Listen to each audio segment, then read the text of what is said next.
जी अस्सलाम वालेकुम। कैफ और आज का लेक्चर आगाज़ करते हैं। Lecture number 63। आज के लेक्चर में चैप्टर 12 की होम असाइनमेंट आपको दी गई थी। वॉल्यूम 2 के 2 क्वेश्चन उनको डिस्कस करेंगे और फिर चैप्टर 13 स्टार्ट करेंगे। चैप्टर 13 का लर्निंग ऑब्जेक्टिव 1 हमने स्टडी करना है, लेकिन पहले होम असाइनमेंट के क्वेश्चंस। 2 क्वेश्चन थे। कितने स्टूडेंट्स ने होम असाइनमेंट किया जरा हाथ नहीं तब पता चले। बस क्यों होम असाइनमेंट क्यों नहीं की होम असाइनमेंट? आप तो खैर करते ही नहीं होते। असाइनमेंट क्यों नहीं किया आपने? क्यों नहीं असाइनमेंट की? किसने करनी थी असाइनमेंट? छोटे भाई ने करनी थी। किसने करनी थी? तो क्यों नहीं किया आपने? बकरा खरीदने गए थे। चले क्वेश्चन 3 चैप्टर 12 है हमारा। इस क्वेश्चन में देखिए, क्या क्वेश्चन को देख के आपको लग रहा है केस स्टडी है? चलें, एक फैसला तो हमने कर लिया कि ये रिप्रोडक्शन क्वेश्चन नहीं, केस स्टडी है। फिर इसके 4 पार्ट्स हैं। हर एक के बारे में वो अलग अलग हमसे पूछ रहा है कि हमने डिस्कस करना है उसको। स्टार्ट करते हैं क्वेश्चन 3। अच्छा, इसमें देखिए रिक्वायरमेंट 4 सब पार्ट्स उसने बनाए हैं। रिक्वायरमेंट हर एक की उसने अलग अलग पूछी है, ठीक है। तो इसमें अमूमी तौर पे क्वेश्चन पढ़ के जो हम अंदाज़ा लगाते होते हैं कि ये किस चैप्टर का क्वेश्चन है, वो इसमें रिक्वायरमेंट में नहीं लिखा हुआ।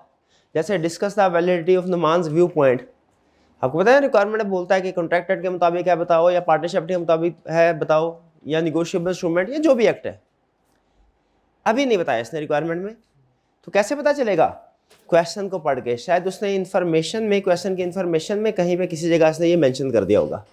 On 30th June 2021, Noman Salim Ahmed and Sana entered into a partnership for carrying on business of manufacturing and export of denim fabric under the name and style of the Mask Traders.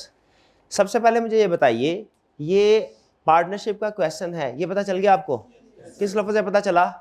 Partnership से। इसको underline कर लेना है। अच्छा, फिर इसके बाद मुझे ये बताइए, इसमें नेचर ऑफ बिजनेस उसने बताया हमें कि बिजनेस क्या कर रहे हैं।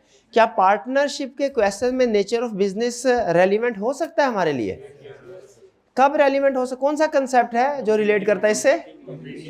कंपीटिंग बिजनेस वाला। शाबाश। और याद है कंपीटिंग बिजनेस वाला कंसेप्ट आपको, कि अगर पार्टनरशिप एग्रीमेंट में, पार्टनरशिप एक्ट नहीं बोला, पार्टनरशिप एग्रीमेंट में कुछ भी तय ना पाया हो, कुछ भी ना डिस्कस किया गया हो, तो क्या एक पार्टनर कंपीटिंग बिजनेस कर सकता है?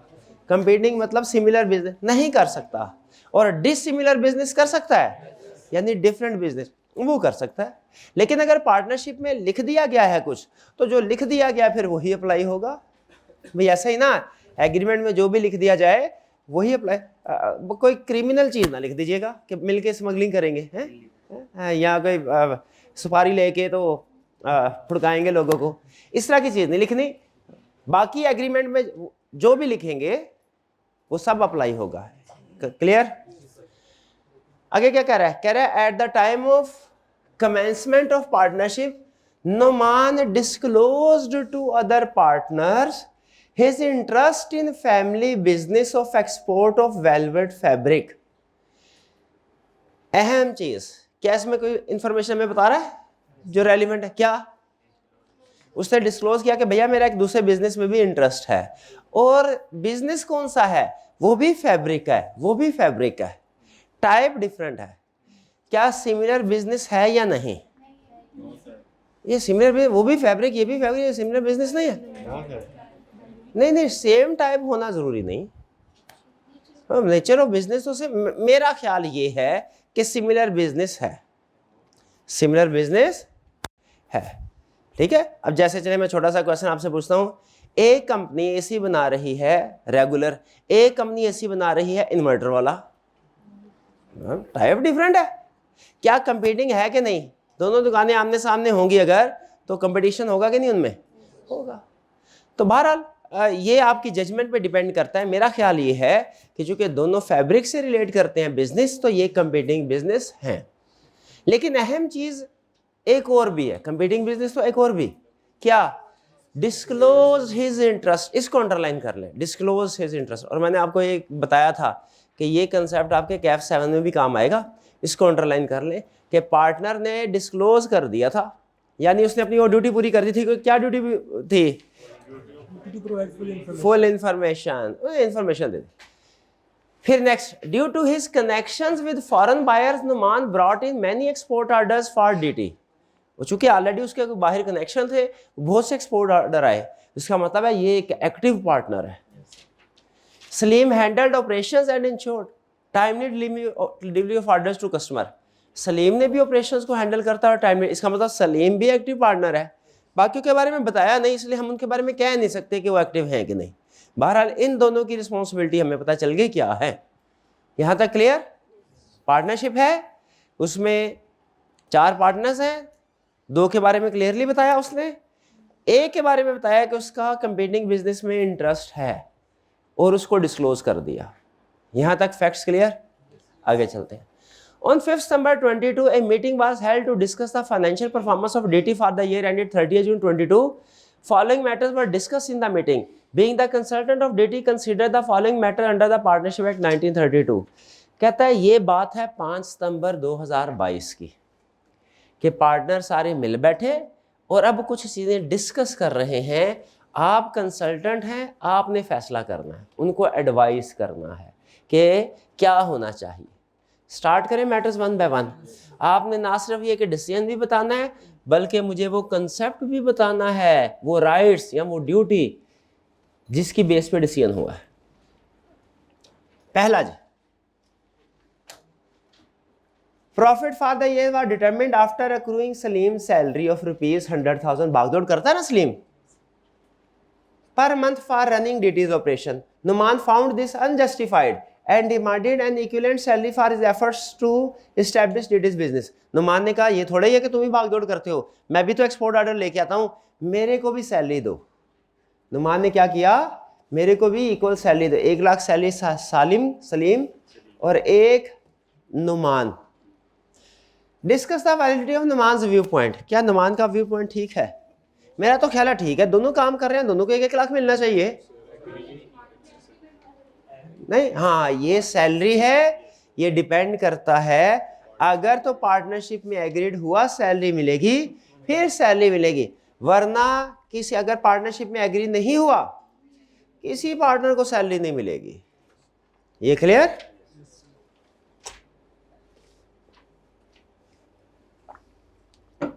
हमने पढ़ा था ना, कौन सी ड्यूटी है?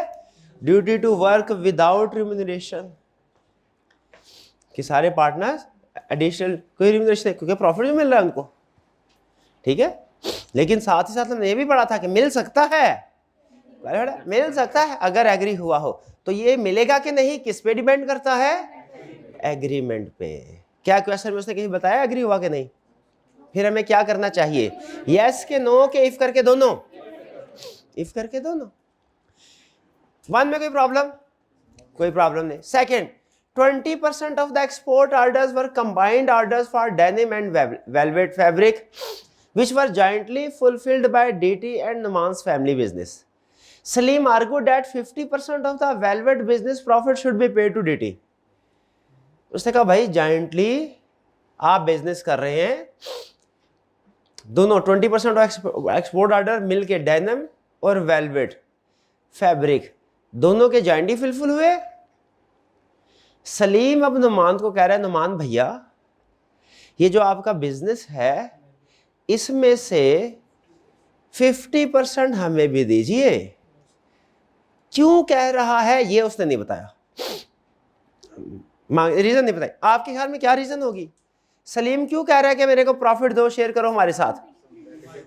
किस वजह से कह रहा होगा? हाँ, कंपीटिंग बिजनेस की वजह से।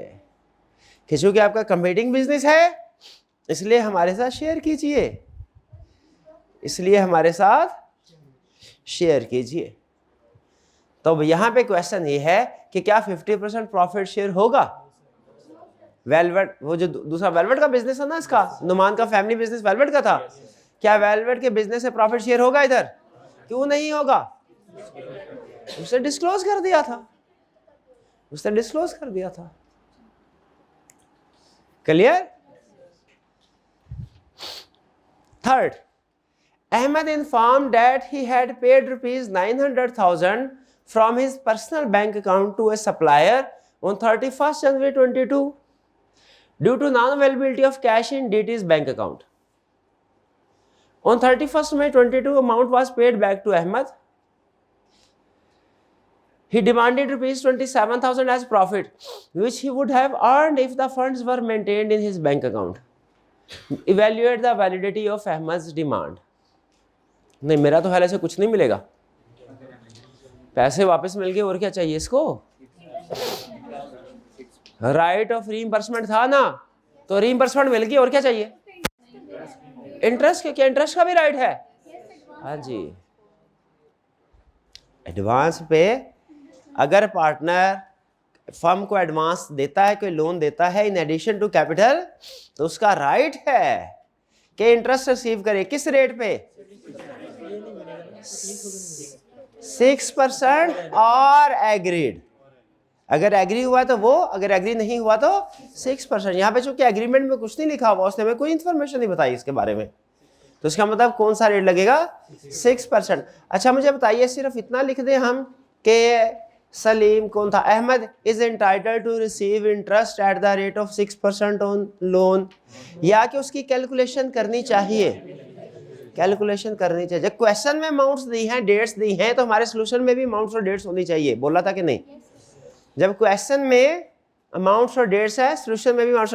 कैलकुलेट करके बताइए, इतने बड़े बड़े अकाउंटेंट बैठे हैं, बताइए छोटी सी कैलकुलेशन करके दे कि क्या 27,000 इंटरेस्ट मिलेगा, इससे हम एग्री करते हैं। अब बताइए 27,000 मिलेगा या कोई और अमाउंट। 27,000 नहीं मिलेगा, 84,000 मिलेगा।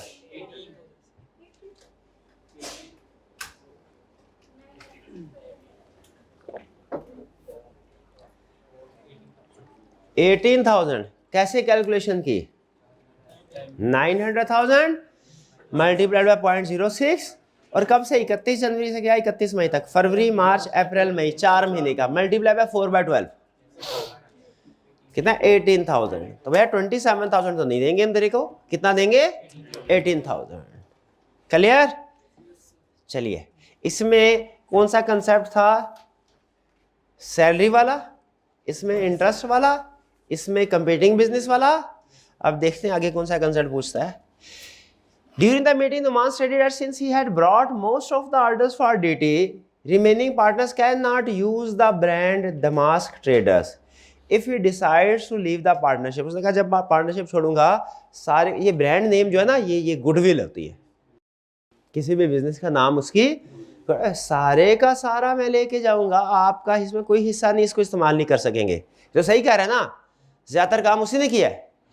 पहले तो ये डिसाइड कीजिए, पहले चीज, दमास्क ट्रेडर्स ये नाम, ये गुडविल है क्या, गुडविल फर्म की प्रॉपर्टी में शामिल होती है, और जो चीज भी फर्म की प्रॉपर्टी में शामिल होती है, रूल क्या है, सारे पार्टनर्स का हक है, उसके ऊपर किसी एक का नहीं, सारे पार्टनर्स का हक है।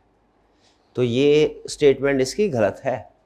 ये गुडविल पार्टनरशिप प्रॉपर्टी है जिसमें सारे पार्टनर्स राइट है। वो अगर छोड़ के जाता है, उसको उसका जितना शेयर बनता है गुडविल की वैल्यूएशन करके, जितना शेयर बनता है उतना उसको देंगे, बाकी का शेयर एग्जिस्टिंग पार्टनर्स का भी है। क्लियर, कुछ समझ आई।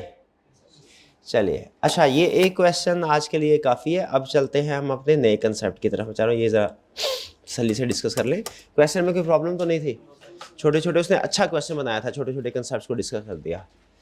एक बहुत बड़ा क्वेश्चन जो एक ही कंसेप्ट पे बेस कर रहा है, उससे बेहतर है कि छोटे छोटे क्वेश्चन जो डिफरेंट कंसेप्ट्स टेस्ट कर रहे हो वो बना लिया जाए। बाहर लाइक आपकी मर्जी है, बड़ा क्वेश्चन भी पूछता है, छोटे छोटे भी पूछता है, हम तो हर तरह से तैयार है, कंसेप्ट पता हो तो। नेक्स्ट चैप्टर 13, क्या चैप्टर 12 हमारा कंप्लीट हो गया था। चैप्टर 13, सबसे पहले मुझे बताइए चैप्टर 12 का टाइटल क्या था, relation of partners with one another, यानी इंटरनल उनके एक दूसरे के ऊपर क्या राइट्स एंड ड्यूटीज हैं। और इसमें हमने सबसे अहम जो कंसेप्ट स्टडी किया वो क्या था, राइट्स एंड ड्यूटीज वाला, पार्टनर्स के जो एक दूसरे पे राइट्स और ड्यूटीज है। चैप्टर 13 का टाइटल देखिए क्या है, relation of partners to third parties, यानी एक्सटर्नल पार्टी। इसका मतलब है चैप्टर 12 इंटरनल स्ट्रक्चर पे बेस कर, इंटरनल डीलिंग पे बेस कर रहा था। अब ये चैप्टर 13 एक्सटर्नल डीलिंग पे बेस कर रहा होगा। इसमें कोई थर्ड पार्टी जरूर आया करेगी। थर्ड पार्टी बताया था ना कौन सी होती है, पार्टनरशिप में पार्टनर्स के अलावा कोई भी पार्टी अगर होगी तो थर्ड पार्टी होगी। वो कोई कस्टमर भी हो सकता है, वो कोई सप्लायर भी हो सकता है, वो कोई बैंक भी हो सकता है। ज्यादातर बैंक आता है जिसने किसी एक पार्टनर को लोन दिया होता है और वो पार्टनर लेके भाग जाता है लोन। ज्यादातर थर्ड पार्टी में केस स्टडी में किसको यूज करेगा? बैंक। लेकिन कस्टमर भी थर्ड पार्टी है और सप्लायर भी थर्ड पार्टी है, तो रिलेशनशिप बताएगा। ठीक है। अच्छा, इसमें हम क्या सीखेंगे? इसमें हम सीखेंगे अथॉरिटी और पावर्स ऑफ ए पार्टनर। एक पार्टनर की क्या अथॉरिटी या पावर है, राइट्स एंड ड्यूटीज नहीं, अथॉरिटी एंड पावर्स क्या है, और फिर लाइबिलिटी क्या है टुवर्ड्स थर्ड पार्टी। ये अथॉरिटी और पावर्स क्या हैं? जब थर्ड पार्टी के साथ डीलिंग कर रहे होंगे तब क्या पार्टनर की अथॉरिटी या पावर है। पार्टनर बाय एस्टॉपल, ये तो आपको पता ही है कंसेप्ट, पता है क्या कंसेप्ट है? एजेंसी बाय एस्टॉपल वाला भी यही था, हिंट दे देता हूं। क्या कंसेप्ट है? अगर किसी एक पर्सन को जो हमारा एक्चुअल पार्टनर नहीं है, हमने उसको रिप्रेजेंट किया या उसने हमारे सामने खुद को रिप्रेजेंट किया, अगर रिप्रेजेंट किया गया थर्ड पार्टी को कि वो पार्टनर है और थर्ड पार्टी ने इसके साथ कोई लेन देन कर लिया, तो फिर हम लायबल हो गए कि नहीं हो गए? हो गए। फिर हम बैकआउट नहीं कर सकते। Agency bye estoppel, partner by estoppel, ये वो कंसेप्ट है। तो इसमें डिस्कस करेंगे। बेसिक कंसेप्ट हमने पहले डिस्कस कर लिया था एक जगह, डिटेल में यहाँ डिस्कस होगा। फिर transfer of partners interest. Transfer of interest का कंसेप्ट भी पहले हमने ब्रीफली डिस्कस किया है, ये याद है? जब एक पार्टनर को पैसों की जरूरत होती है, वो किसी थर्ड पार्टी से पैसे कोई लोन की शक्ल में या कोई वैसे सेल कर देता है अपना शेयर, तो उस पर्सन को हम क्या कहते हैं? जिसको ट्रांसफर किया गया है। सब पार्टनर, शाबाश, यहाँ transfer of interest. Briefly concept पहले डिस्कस कर चुके हैं, डिटेल यहाँ डिस्कस करेंगे। और माइनर इन ए पार्टनरशिप, ये भी ब्रीफली डिस्कस कर चुके हैं। इसमें सबसे फेमस लाइन क्या है? Minor can not be A partner but he can be admitted into benefits of partners. और फिर बेनिफिट को हमने डिस्कस किया था, याद है? कि बेनिफिट का मतलब क्या है? प्रॉफिट मिलेगा, लॉस मिलेगा, फिर प्रॉफिट भी मिलेगा, लॉस भी मिलेगा। अब बोल रहे फिर बेनिफिट का मतलब क्या हुआ अगर लॉस भी मिलेगा? तो बेनिफिट का ताल्लुक लॉस से नहीं, लायबिलिटी से है, कि वो पर्सनली लायबल नहीं होगा। आई बात याद? ये भाई ने बताई थी नहीं बताई थी? बताई। क्या बताई थी बात? कौन पर्सनल लायबल नहीं? माइनर पर्सनल लायबल नहीं होगा। अभी लिख ले, 2 दिन बाद फिर आपने भूल जाना है, अभी लिख ले। ठीक है, आगे चलते हैं नेक्स्ट। तो माइनर के बारे में डिटेल में यहां स्टडी करेंगे। ये यानी minor can not be A partner but he can be admitted into benefits of partnership. और बेनिफिट के नीचे ना ये 3 चीजें लिख ले। क्या कहते हैं उसको? तो क्या बना ले? ट्री बना ले 3 ब्रांचेस वाला ट्री बना ले। उसमें एक में लिखे प्रॉफिट, उसके आगे लिख ले टिक, फिर आगे दूसरे पे लिखे ब्रांच में लॉस, उसके आगे भी लिखे टिक, फिर आगे लिखे पर्सनल लायबिलिटी। सिर्फ लायबिलिटी नहीं, पर्सनल लायबिलिटी लिख ले या अनलिमिटेड लायबिलिटी लिख ले। इसके आगे लिखना है क्रॉस। ये है बेनिफिट इसको। हाँ, प्रॉफिट के आगे टिक, लॉस के आगे टिक, शाबाश। पर्सनल या अनलिमिटेड लायबिलिटी, हाँ लायबिलिटी लिखे आगे इधर लिखे क्रॉस। ये है कंसेप्ट जो केस स्टडी में टेस्ट करेगा। आगे चलते हैं, चलिए अब स्टार्ट करते हैं हम इसको। हाँ, माइनर जो लॉस शेयर करता है तो क्या होता है, तो लायबिलिटी होती है तो क्या होता है, तो ये हमने पढ़ना है। तो कहाँ पढ़ना है? इसी चैप्टर में पढ़ेंगे, लेकिन आगे चल के। अभी ज्यादा ना सोचें, बस जितना लिखवाया उतना समझ आ गया ना आपको, इतना काफी। Authority or partners of, authority or types of authority. अच्छा, पहले तो टाइप्स बता रहा है, और टाइप्स बताने की क्या जरूरत है? एजेंसी वाले टॉपिक में पढ़ तो चुके हैं हम, नहीं पढ़ी हमने? एक्सप्रेस अथॉरिटी नहीं पढ़ी, एम्प्लॉयड अथॉरिटी नहीं पढ़ी, अथॉरिटी इन इमरजेंसी नहीं पढ़ी। ये फिर दोबारा में क्यों बता रहा है, ये बताइए। पढ़ी है तो यहाँ दोबारा क्यों बता रहा है? यहाँ पे थर्ड पार्टी के साथ था, वहां भी थर्ड पार्टी के साथ ही था एजेंट। रिवीजन के लिए नहीं। रीजन ये है क्योंकि हर पार्टनर भी एक दूसरे का एजेंट होता है, इसीलिए एजेंसी के जितने भी कंसेप्ट्स हैं वो पार्टनरशिप पे भी अप्लाई होते हैं। क्यों अप्लाई होते हैं? क्योंकि पार्टनर्स भी एक दूसरे के एजेंट होते हैं। उसे पता है, और उसे एक बात और पता है कि आपको कौन सा याद होगा एजेंसी वाले कंसेप्ट, भूल गए होंगे, इसलिए दोबारा याद, ऐसे ही याद है, कोई याद नहीं है। अभी पूछूंगा, आपने कहा सर रिवीजन करने वाली है। अथॉरिटी ऑफ ए पार्टनर, कह रहा अथॉरिटी ऑफ पार्टनर का मतलब क्या होता है कि capacity of partner to bind the firm by his act, कि वो अपनी फर्म को पाबंद कर सके, हर पार्टनर अपने एक्ट से फर्म को पाबंद कर सके उस चीज का, तो उसे क्या कहेंगे? Authority of a partner. जैसे प्राइम मिनिस्टर की अथॉरिटी होती है, वो दूसरे मुल्क में जाके जो एग्रीमेंट करता है तो पूरा पाकिस्तान बाइंड हो जाता है कि नहीं? उसके ऊपर हम IMF के साथ अगर एग्रीमेंट करें तो पूरा पाकिस्तान बाइंड। उसी तरह हर पार्टनर की भी अथॉरिटी है क्या कि वो थर्ड पार्टी के साथ एग्रीमेंट करेगा तो फर्म बाइंड होगी। पहली लाइन समझ आई है? Authority of partner means capacity of a partner to bind the firm by his act, bind the firm by. अच्छा, यहाँ पे एक बहुत बड़ा क्वेश्चन मेरे ज़हन में आ रहा है, आपके ज़हन में भी आ रहा है, मुझे पता चल गया आ रहा है कि अगर पार्टनर ने कोई उलट पुलट किस्म का एग्रीमेंट कर लिया तो क्या होगा?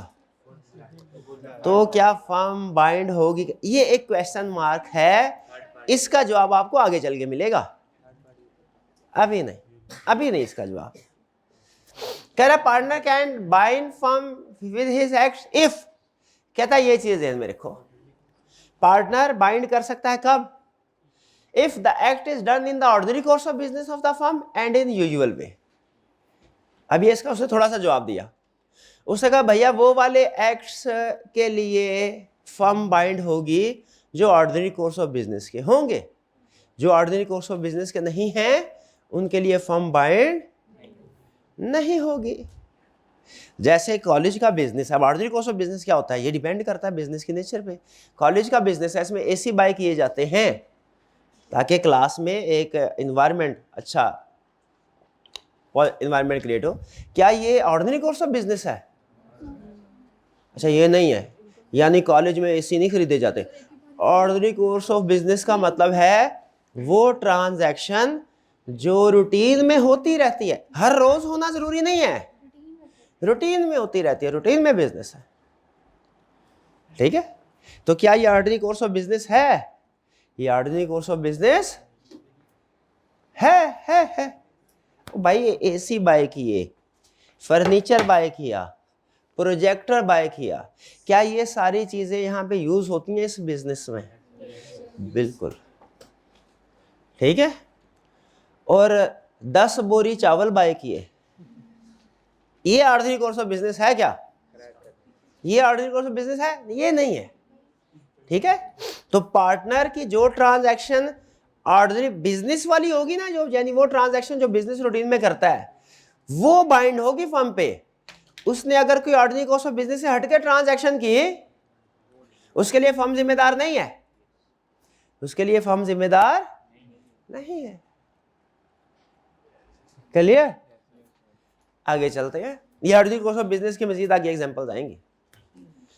फिर दूसरा कह रहा है, एक तो ऑर्डिनरी कोर्स ऑफ बिजनेस होना चाहिए जैसे मैंने बोला AC, लेकिन या प्रोजेक्टर, प्रोजेक्टर तो समझते हैं ऑर्डिनरी कोर्स ऑफ बिजनेस है,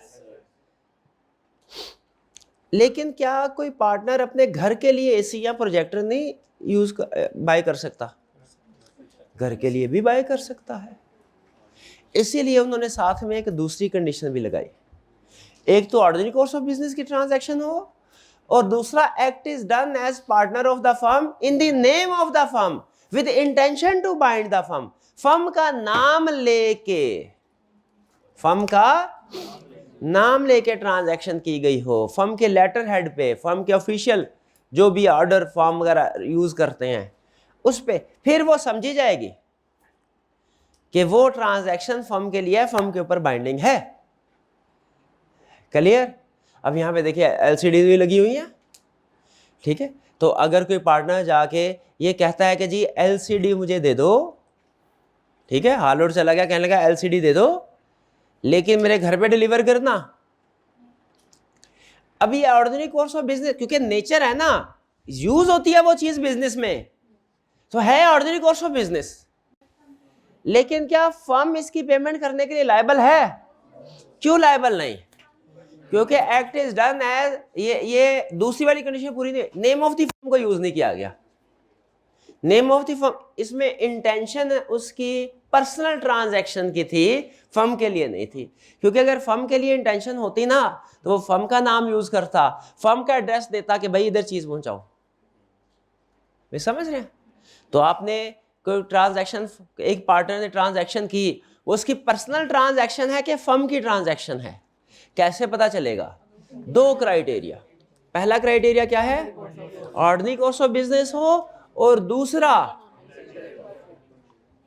फर्म के नाम से, यानी इंटेंशन उसकी ये हो कि फर्म के लिए की जा रही है। और इंटेंशन कैसे पता चलेगी?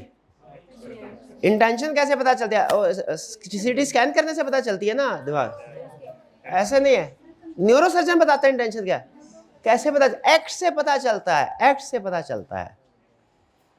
ठीक है जी। तो यहाँ पे अगर वो फर्म का नाम इस्तेमाल कर लेता है तो इसका मतलब है उसका इरादा क्या है? उसका इरादा खतरनाक है। ऐसे है ना, फर्म का नाम कि वो फर्म को बाइंड करना चाहता है। क्लियर हो गया? तो कोई पार्टनर अपने एक्ट से फर्म को बाइंड कर सकता है कि नहीं? किस पे डिपेंड करता है? दो चीजों पे। Number 1 ordinary course of business transaction, दूसरा in the name of firm with intention to bind the firm, in the name of firm with intention to bind the firm. Clear हुआ है? कह रहा है इस रूल के मुताबिक 3 तरह की अथॉरिटी, हमने कहा बस कर दो, समझ गए। एक्सप्रेस अथॉरिटी क्या होता है पता है आपको? जो क्लियरली कम्युनिकेट की गई। एम्प्लॉयड अथॉरिटी क्या है? अथॉरिटी इन इमरजेंसी, जो अथॉरिटी पार्टनरशिप एग्रीमेंट में लिख दी गई कि पार्टनर ए तुम ये करोगे, पार्टनर बी तुम्हारी ये जिम्मेदारी है। अभी जैसे पिछले वाले क्वेश्चन में हमने अभी देखा था ना, वो एक एक्सपोर्ट को डील कर रहा था, एक वो ऑर्डर को, एक वो डिलीवरी को डील कर रहा था। तो अगर हर एक पार्टनर की बता दिया जाए ये काम करेगा, इसकी ये अथॉरिटी, इसकी ये अथॉरिटी, ये अथॉरिटी एग्रीमेंट में लिख दिया गया, तो इसे क्या बोलेंगे? Express authority. एम्प्लॉयड अथॉरिटी क्या होगी? नेसेसरी टू डू एक्ट्स, अपनी जिम्मेदारियां पूरी करने के लिए जो जरूरी हो। मेरी ड्यूटी कॉलेज ने लगाई, आके लेक्चर डिलीवर करना है, ऐसा ही है। मैं आके इधर चाय भी पी रहा हूं, क्या मैं ऑथोराइज्ड हूं चाय पीने के लिए? अगर तो जरूरी है मैं मेन ड्यूटी पूरी करने के लिए तो फिर हूं, वरना नहीं। ठीक है? वैसे अब चलते हैं। अच्छा, अथॉरिटी इन इमरजेंसी क्या है? अथॉरिटी इन इमरजेंसी क्या है?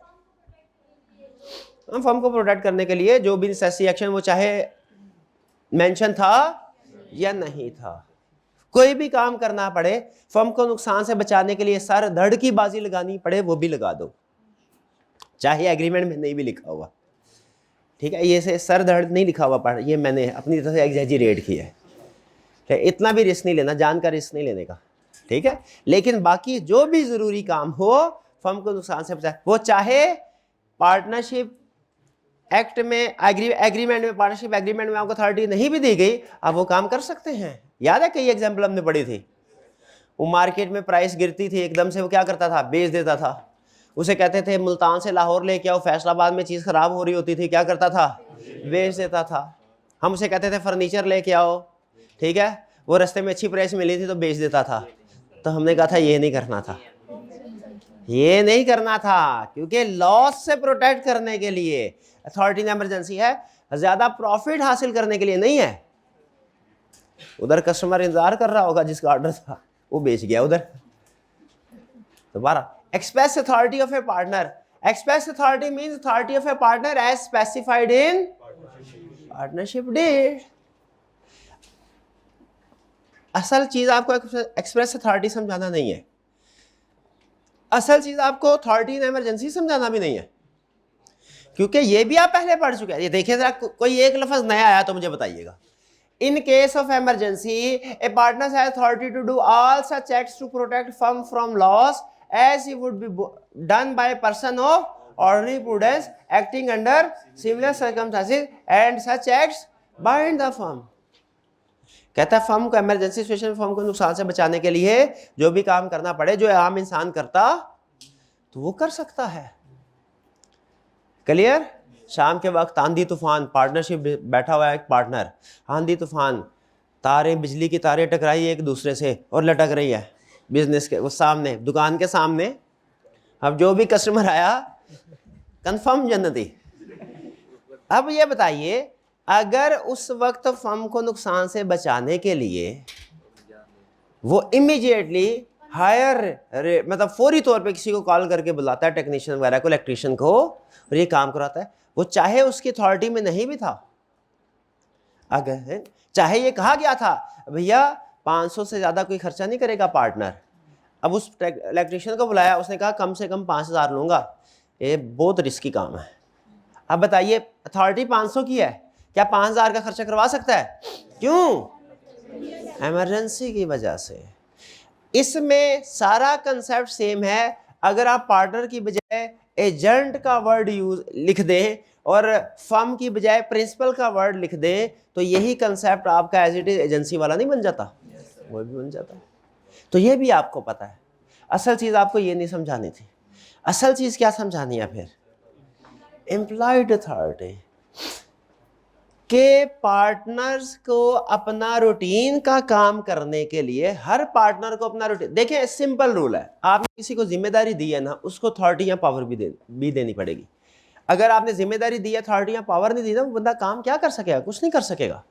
तो हर रिस्पॉन्सिबिलिटी के साथ कोई ना कोई पावर या अथॉरिटी भी देनी पड़ती है. एग्री करते हैं? ठीक है. तो यहां पे अब हमें यह बता रहा है कि पार्टनरशिप एक्ट ने पार्टनर्स को कौन कौन सी अप्लाइड अथॉरिटी दी है कि भैया आप पार्टनर है, पार्टनर होना छोटी मामूली बात नहीं है, आपके कंधों पे पूरी फर्म का बोझ है. तो आप कैसे अपनी जिम्मेदारियां पूरी करेंगे? भाई वो हमने पिछले चैप्टर में पढ़ा, ये भी ड्यूटी, वो भी ड्यूटी, वो भी ड्यूटी, वो भी ड्यूटी. कह रहा है ड्यूटी पूरी करने को तैयार हूँ, पार्टनर कह रहा है ड्यूटी पूरी करने को तैयार हूँ, अथॉरिटी तो दो. सारा कुछ फर्म के लिए खर्च करूंगा, कुछ पैसे तो दो. पैसे होंगे मेरे पास तो फिर खर्च करने की नौबत आएगी ना. तो यहाँ पे अथॉरिटी किसने बताई है? ये एम्प्लॉयड अथॉरिटी पार्टनरशिप एक्ट ने. ये जेहन में रखिएगा, अथॉरिटी किसने बताई है? ये कंसेप्ट जेहन में रखिए. एंड पे एक लाइन मैंने बोलनी है, अगर आपके जेहन में ये कंसेप्ट बिल्ड ना हुआ वो लाइन समझ नहीं आएगी. वो लाइन एंड पे बोलूंगा. लेकिन ये एम्प्लॉयड, हर पार्टनर के पास ये एम्प्लॉयड अथॉरिटी है. ये एम्प्लॉयड अथॉरिटी किसने बताई हुई है हमें? पार्टनरशिप एक्ट ने. तो सुन लें, every partner has following authority. इसे कहते हैं पॉजिटिव लिस्ट. इसे यूं ही नाम दिया हमने, एग्जामिनर ने कभी यूज नहीं किया, ना कभी करेगा. ये असल में पॉजिटिव लिस्ट हम कहते हैं उस लिस्ट को जिसमें कुछ करने का इजाजत होती है, और नेगेटिव लिस्ट हम कहते हैं उस चीज को जिसको करने की इजाजत नहीं होती. तो एम्प्लॉयड अथॉरिटी कौन कौन सी चीजें पार्टनर की एम्प्लॉयड अथॉरिटी में? To buy and sell goods of ordinary course of business. Routine की जो चीजें वो बाय सेल कर सकता है. जैसे वो फैब्रिक वाला था, रूटीन में फैब्रिक को कोई भी पार्टनर बाय सेल कर सकता है, बिल्कुल कर सकता है. मोटरसाइकिल बेचने का बिजनेस है, रूटीन में कोई मोटरसाइकिल को बाय सेल कर सकता है? हाँ, कोई पार्टनर कर सकता है. कोई कस्टमर आया, उसने कहा मोटरसाइकिल खरीदने आए हैं, मैं पार्टनर हूँ, मैं बेच सकता हूँ. कस्टमर ने कहा नहीं मोटरसाइकिल नहीं खरीदने आया, मुझे आपकी दुकान बहुत पसंद आई है. पार्टनर का ये लो भी सौदा करो दुकान का. भाई ये दुकान बेच सकता है कि नहीं बेच सकता? ये थोड़ी ऐसे होगा, ये ऐसी है. तो आपने ये देखना है कि क्या ये नेगेटिव लिस्ट में शामिल है कि नहीं, कि पार्टनर दुकान नहीं बेच सकता, बिजनेस नहीं बेच सकता. कोई ये बाद में देखेंगे. फिलहाल ये ऑर्डिनरी कोर्स ऑफ बिजनेस समझ आ गया ना. टू बाय एंड सेल ये एम्प्लॉयड अथॉरिटी है, कोई भी पार्टनर बाय एंड सेल कर सकता है. फिर टू बारो money on behalf of partnership in trading business. अगर ट्रेडिंग बिजनेस हो, देखिए एक होता है मैन्युफैक्चरिंग या ट्रेडिंग बिजनेस. मैन्युफैक्चरिंग ट्रेडिंग एक ही बात है, मैन्युफैक्चरिंग में भी ट्रेडिंग का कंसेप्ट आ जाता है, यानी चीजें खरीदना बेचना. एक होता है सर्विस सेक्टर का बिजनेस. अगर बिजनेस की अंडरस्टैंडिंग आपको है तो ज़रा मुझे बताइए किस बिजनेस में ज़्यादा पैसों की ज़रूरत होती है? मैन्युफैक्चरिंग, ट्रेडिंग में। ट्रेडिंग बिजनेस, ट्रेडिंग मैन्युफैक्चरिंग को भी हम ट्रेडिंग बिजनेस ही ये पार्टनरशिप एक्ट में बोलते हैं। सर्विस सेक्टर में तो नहीं होती, उसमें कौन सा कोई चीज़ बना बना के बेचनी है। इसीलिए उसने कहा ट्रेडिंग बिजनेस में चूंकि पैसों की ज़रूरत होती है तो वक्त ज़रूरत कोई पार्टनर लोन ले सकता है, उसमें उसने ज़्यादा दी है। लेकिन सर्विस सेक्टर का बिजनेस हो जो ट्रेडिंग बिजनेस नहीं है, उसमें पावर टू बारो मनी नहीं है। ये आगे लिखा हुआ ना इन ट्रेडिंग बिजनेस, करना सिर्फ ट्रेडिंग बिजनेस में जाते हैं। क्लियर जी? इसको भी टिक कर दे कि ये भी समझा दिया मैंने। टिक करते बाद में आप कहते हैं सर कोई नहीं समझाया था, कर दे टिक कर दे। सारे नहीं करो भी। To receive cash and pay to person dealing with firm, debtor से कैश वसूल कर सकता है कोई पार्टनर, क्रेडिटर को पेमेंट भी कर सकता है। किसी डेटर से ही पैसे देने थे किसने, वो आया, पार्टनर ए बैठा था, पैसे उसने पार्टनर ए को दिए और वो चला गया। बाद में पार्टनर बी आया, उसने डेटर को बुलाया, उसने कहा पैसे किधर? डेटर कहने लगा पार्टनर को दे तो चुका हूँ, कितनी दफा दूं पैसे? उसने कहा भाई भूल गए rules of joint promise. Rules of joint promise क्या था कि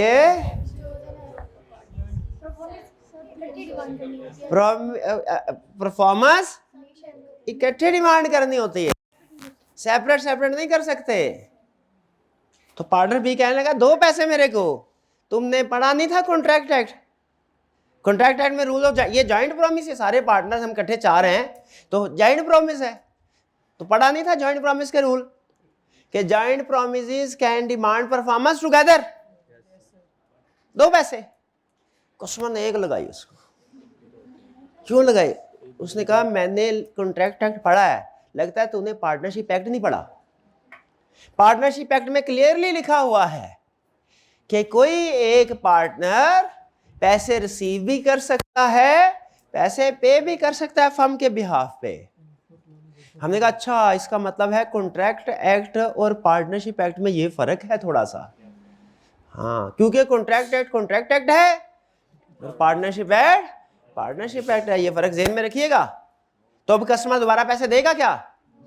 नहीं देगा, मांगने की कोशिश भी नहीं करनी, पहले बड़ी बुरी कर चुके हमारे साथ। आगे चलते हैं। To settle account with person dealing with the firm. Settle account, अच्छा ये सेटल अकाउंट ऊपर पे पर्सन से मिलता जुलता है, क्योंकि अकाउंट सेटल करने का मतलब क्या होता है? जो भी लेना देना था एडजस्ट कर देना। तो हर पार्टनर की ये तो पेमेंट में वैसे ही कवर हो जाता है।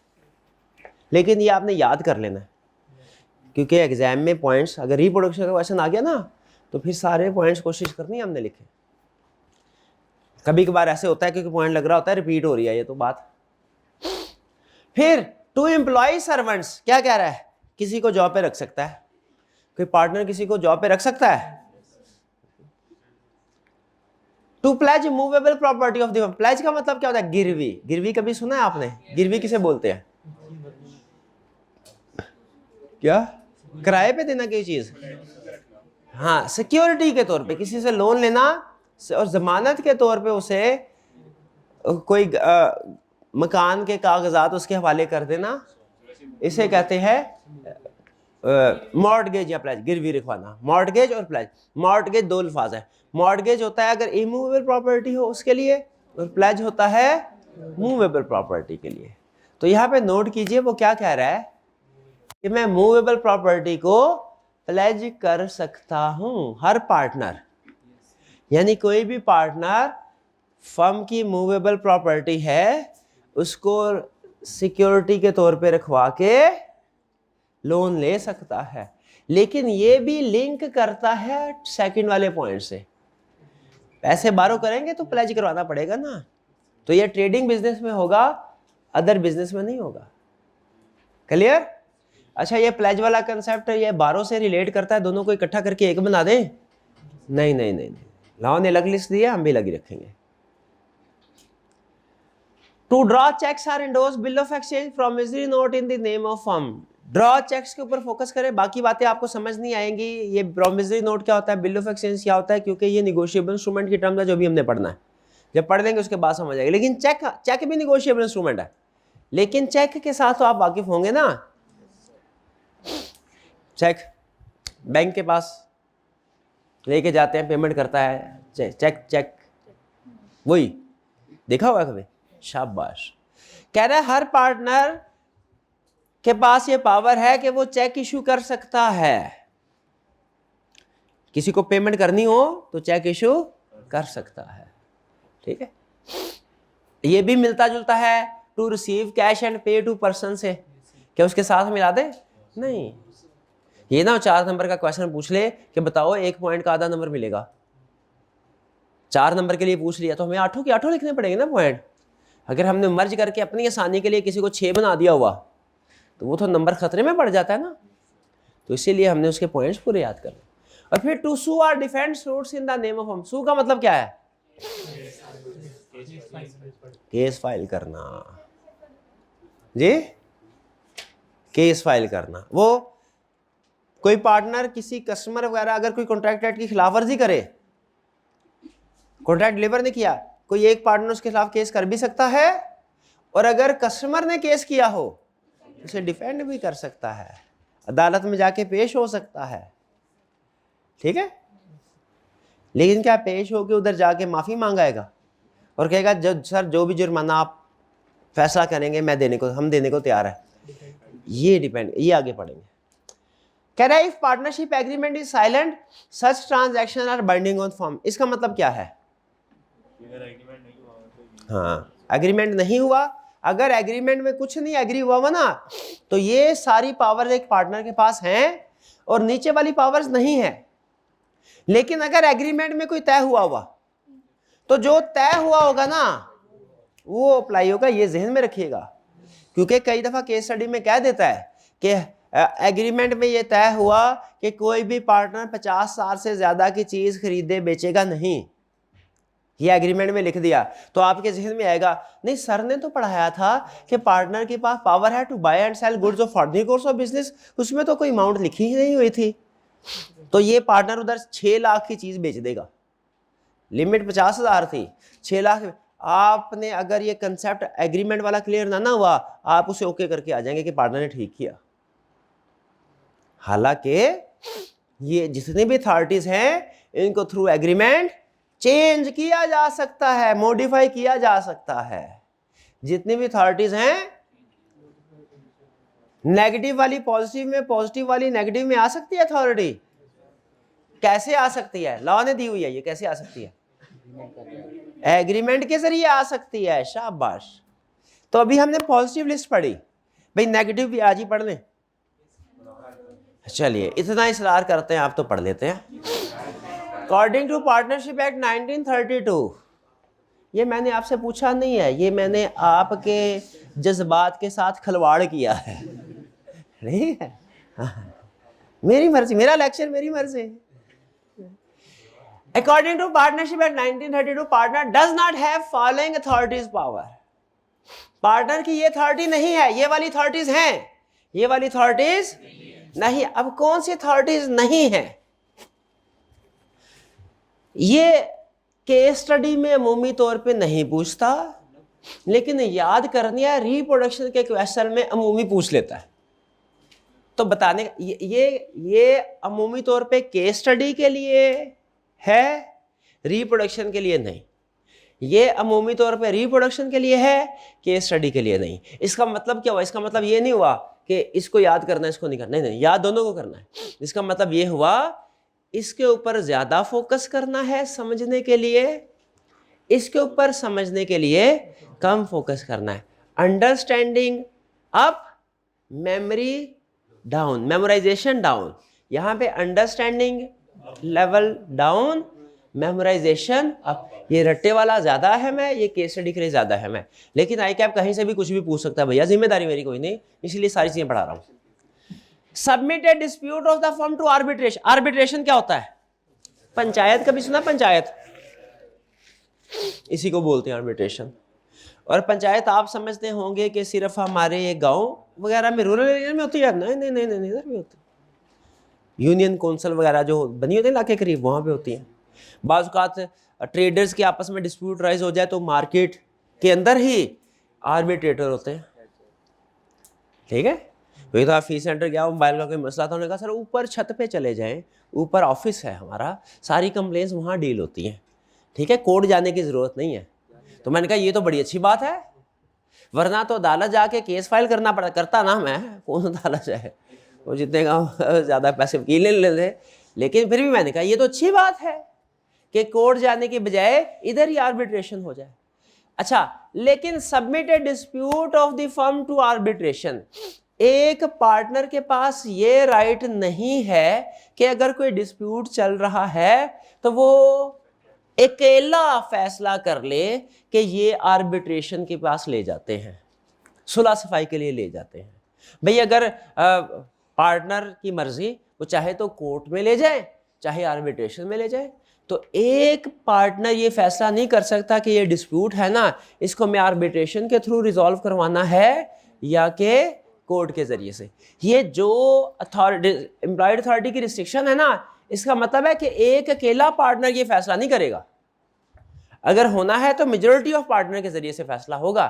जो एम्प्लॉयड अथॉरिटी है ना, वो अकेला पार्टनर भी फर्म को बाइंड कर सकता है। जो रिस्ट्रिक्शन ऑन एम्प्लॉयड अथॉरिटी है, ये क्या है? अकेला पार्टनर फर्म को बाइंड नहीं कर सकता, फर्म को बाइंड। ठीक है जी।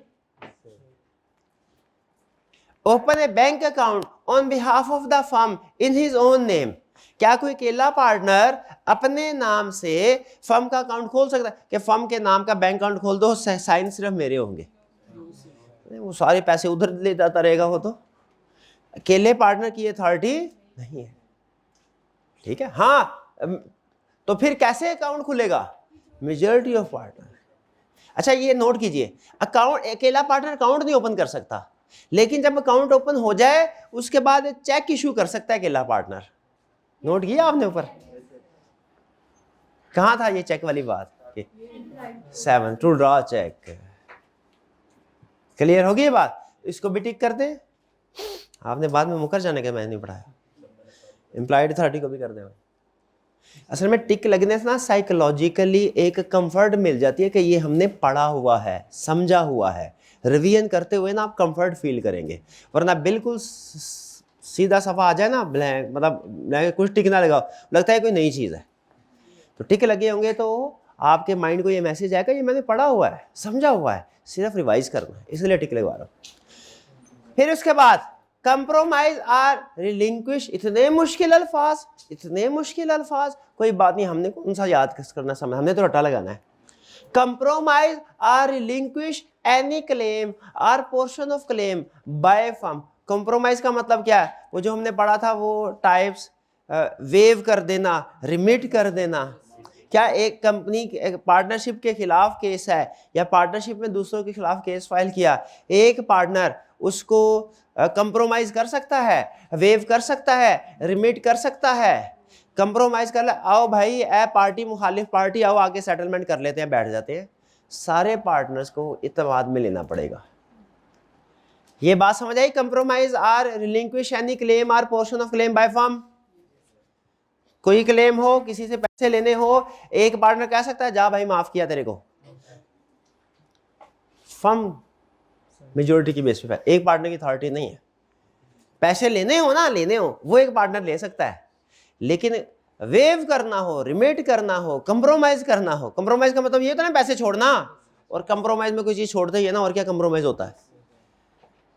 ये थोड़ी है कि मेरी सैलरी 1 लाख थी और प्रिंसिपल साहब ने कहा 1,25,000 दे, तो मैं कहा कोई बात नहीं कंप्रोमाइज कर लेता हूँ मैं 1,25 के साथ भी। कंप्रोमाइज तो 75 के साथ होगा ना, 1,25 के साथ कंप्रोमाइज थोड़ी होगा। फिर withdraw a suit or proceeding filed on behalf of firm. अगर आप सिर्फ बोल्ड, आपने नोट किया कुछ वर्ड बोल्ड हुए हैं, सिर्फ यही याद कर लेना की वर्ड टू वर्ड याद करने के, तो आपको जेहन में बैठ जाएगा। बाकी 3-4 दफा पढ़ेंगे तो आपको पता चल जाएगा भाई ये हेडिंग है, जाता ना हेडिंग, हेडिंग बता दे यार मेरे को, भाई बाकी तरह भाई संभाल लेगा हेडिंग, ये वो चीज़ है, ये वो चीज़ है। विड्रॉ ए सूट, अच्छा नोट कीजिए कि केस फाइल करना होना वो गिरा कर सकता है, लेकिन अगर केस वापस लेना है वो अकेला नहीं कर सकता। Acquisition of immovable property on behalf of the firm, जो मूव जो था ना ऑर्डिनरी कोर्स ऑफ बिजनेस की चीज, एसी, प्रोजेक्टर, फर्नीचर, मार्कर, ये एक पार्टनर कर सकता है, ऊपर लिखा हुआ है। गुड्स, यहां पे गुड्स से क्या मुराद है? अकाउंटिंग में पढ़ते होंगे गुड्स इन्वेंट्री या बिजनेस में जो चीज रिलेटेड। लेकिन इमूवेबल यानी फिक्स एसेट बोलते हैं इसको अकाउंटिंग में, आप इमूवेबल को फिक्स एसेट बोलते हैं ना। हाँ, ये नहीं खरीद सकता। इन्वेंट्री या कोई बिजनेस के रूटीन में इस्तेमाल होने वाली चीज, ये एक पार्टनर खरीद सकता है। इमूवेबल प्रॉपर्टी नहीं खरीद सकता है, एक्वायर नहीं कर सकता। और फिर transfer immovable property belong, transfer का मतलब डिस्पोज, सेल भी नहीं कर सकता। इमूवेबल प्रॉपर्टी बाय भी नहीं कर सकता, सेल भी नहीं कर सकता। लेकिन रूटीन वाली बाय भी कर सकता है, सेल भी कर सकता है। समझ आ रही है? उस वाली पावर में और ये नीचे वाली पावर में क्या फर्क है? वो ordinary course of goods, goods of ordinary course of business है, और ये इमूवेबल प्रॉपर्टी है।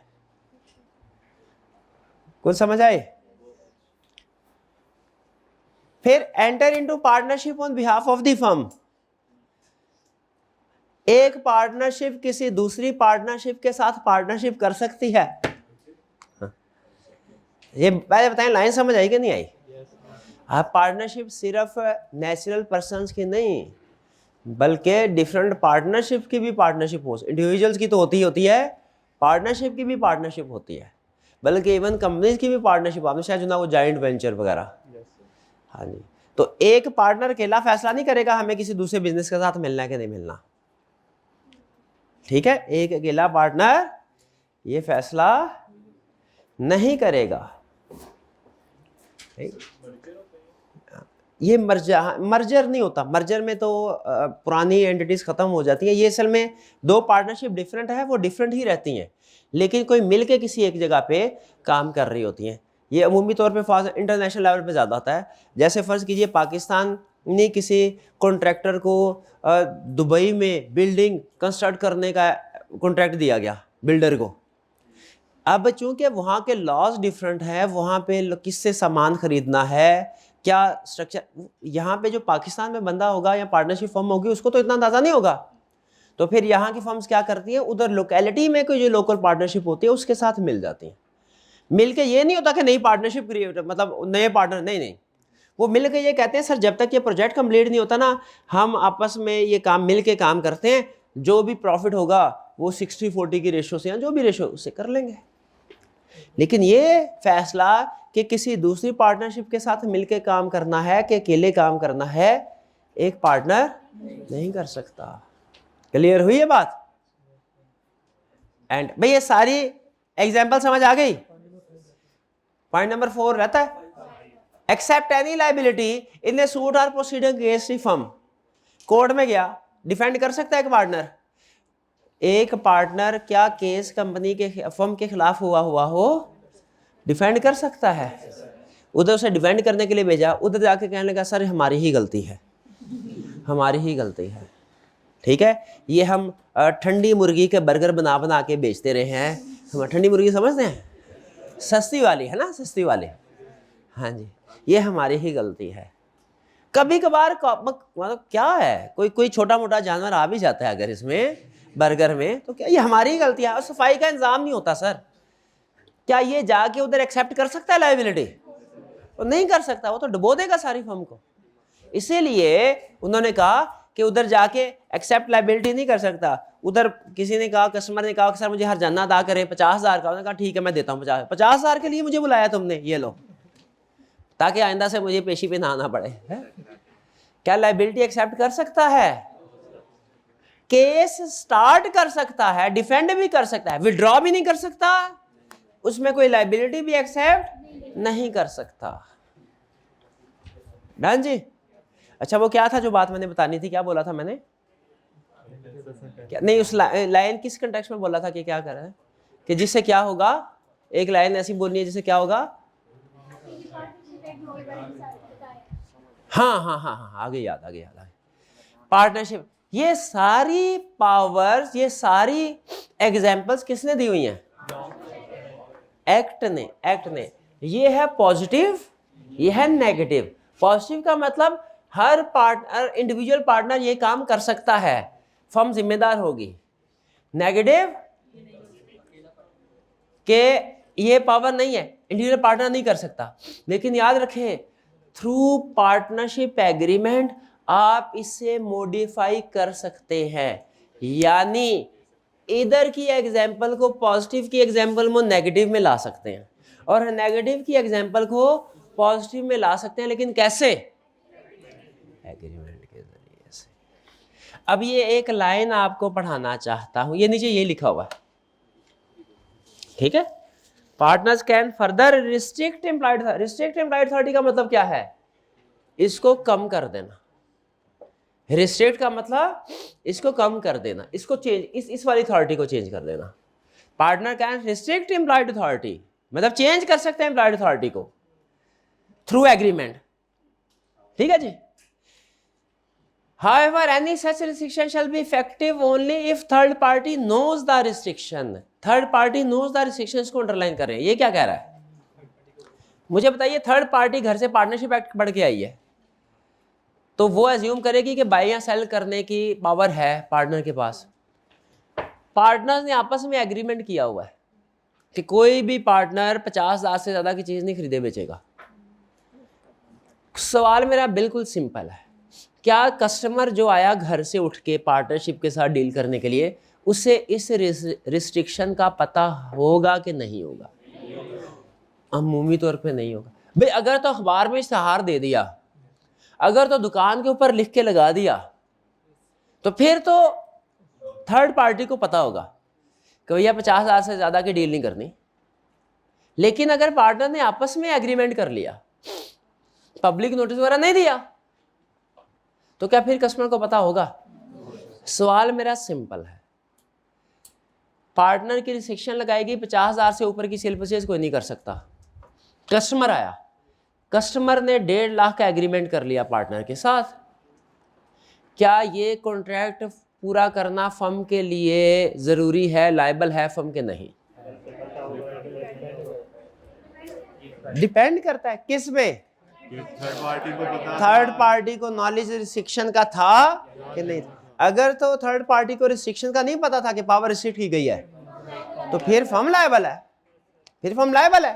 और अगर थर्ड पार्टी को पता था, तो कहेगा भाई तूने शरारत की है, तेरे को पता था 50,000 की लिमिट है, 1.5 लाख की शरारत तेरी तरफ से आई है, भाई फर्म लायबल नहीं है, तुम जानो पार्टनर जाने, ये इसको दुकान से बाहर ले जाओ, आपस में एग्रीमेंट करो, जो भी करना है, डीलिंग करनी है, जो भी भुगतना है भुगतो, खुद डील करो, फर्म को दरमियान में ना लाओ। ये बात समझ आ गई? अब partners can further restrict employed authority of a partner through agreement, however any such restriction shall be effective only if, क्योंकि लॉ कहता है कि थर्ड पार्टी को हम ये तो एज्यूम करेंगे कि जो हमने बताया हुआ उसका नॉलेज है उसे, लेकिन जो पार्टनर्स ने आपस में कमरे में बैठ के एग्रीमेंट किया है कि दूसरे के साथ इसमें कोई तब्दीली की है, वो मे भी थर्ड पार्टी को पता हो, मे भी ना हो, तो इसलिए उसका आंसर इफ करके होगा, ठीक है। और ये तो आपने पहले पढ़ा हुआ है, ये मुझे पढ़ के बताइए पहले पढ़ा हुआ कि नहीं, कहाँ क्या है, क्या क्या कह रहा है इसमें? इमरजेंसी वाली बात है। और भी है, legal position if A partner exceed authority, partner की अथॉरिटी 40-50,000 थी, 1.5 लाख का एग्रीमेंट कर लिया, क्या होगा? हाँ, third party knows, third party does not know. वही बात कर रहा है, वही बात कर रहा है। और ये आपने एजेंसी वाले टॉपिक में भी पढ़ा था, लेकिन ये इमरजेंसी वाली बात है। रेटिफाई का मतलब क्या है? ठीक है। If a partner exceed his restricted authority and third party does not know about restricted authority, तो क्या होगा? Transaction is binding on firm. However, partners liable to compensate loss to firm, जो पार्टनर होगा ना फर्म भुगतेगी, तो लोग, लेकिन जो डिफॉल्टिंग पार्टनर होगा ना, डिफॉल्टिंग जिसने अथॉरिटी से एक्सीड किया, वो फर्म को लायबल होगा अनलेस दिस इज या रेटिफाई। इसका मतलब इमरजेंसी केस में अथॉरिटी से एक्सीड किया तो वो लायबल नहीं है, और अगर अथॉरिटी से एक्सीड किया लेकिन बाद में फर्म ने अप्रूव कर दिया फिर भी लायबल, ठीक है। और अगर अथॉरिटी से एक्सीड किया, थर्ड पार्टी को पता था, तो ट्रांजैक्शन फर्म के ऊपर बाइंडिंग, हम उसे कहेंगे ले जाओ पार्टनर के साथ जो सलूक करना करो, जो कार्रवाई करनी है करो, फर्म दरमियान में नहीं आएगी। This rule is very important for case study and applies to agency as well. Agency में जाके मैच कर लें, यही रूल पढ़ा है आपने। कुछ समझ आया? केस स्टडी पढ़ लेंगे। ओके, कोई क्वेश्चन हो तो पूछ लें। अगर ऑर्डिनरी कोर्स ऑफ बिजनेस ही वो प्रॉपर्टी को सेल करना हो, हाँ, अगर वो कह रहे हैं अगर ordinary course of business he property को सेल परचेज करने का, तो फिर कर सकते हैं, क्योंकि फिर वो ऑर्डिनरी कोर्स ऑफ बिजनेस ही होगा ना। चलिए, आज का लेक्चर यहाँ पे खत्म करते हैं। अल्लाह।